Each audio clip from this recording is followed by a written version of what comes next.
Là, le vent continue à tourner et le front droit devient le flanc droit, pardon, devient le front. On doit avoir 13 km ou un petit peu plus maintenant de flanc. Donc ce flanc devient un front. Et on passe je dirais, 5 km de front à 13 km de front. Sauf que, quand même, pour être positif, à l'arrière, depuis, on a sécurisé pas mal, on a fait des lisières, on a arrosé, les agriculteurs nous ont donné un coup de main, les sylviculteurs nous ont donné un coup de main pour arroser, pour sécuriser les lisières. Donc, on croise les doigts pour que ce feu ne reparte pas à l'arrière vers Cabanac et vers le nord. Il va continuer à tourner. Ce matin, on va arroser abondamment toutes les lisières pour arriver à le tenir. On envisage des actions tactiques, des brûlages tactiques sur le flanc gauche, de l'autre côté, donc côté est. Pourquoi? Parce que ce soir, le vent va tourner. Ce qu'on envisage également, on continue notre lutte, protection des points sensibles, évacuation des populations prioritaires, protection des points sensibles, surtout pas de victimes sapeurs-pompiers.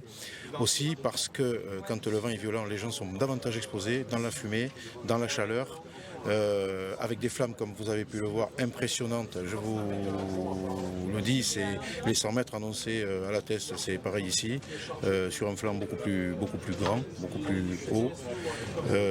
Donc le danger est réel.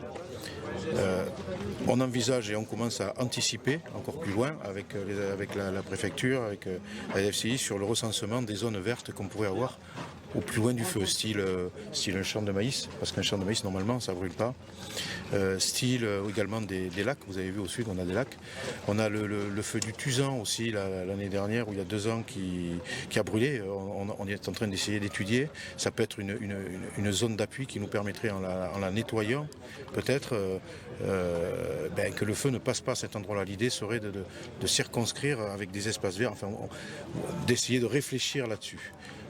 Je vous rappelle que la problématique principale, c'est les sautes. Vous avez beau mettre une ligne d'appui sur une route pour éteindre le feu, il y a des sautes qui peuvent aller à 1 km. Vous avez dû voir sur les films, j'ai vu un film hier soir avant de me coucher, sur le feu de la Teste, où on voyait des gens qui récupéraient des écorces de pin dans le lac, qui étaient sur le bord du lac, qui avaient brûlé. Donc ça veut dire quoi? Ça veut dire que ces écorces de pin ont sauté, ont été propulsés et ont sauté en incandescente dans le lac. Mais ça fait pareil dans la forêt, et vu l'hygrométrie, vu les chaleurs, ça peut repartir. Problématique chez nous, c'est les sautes.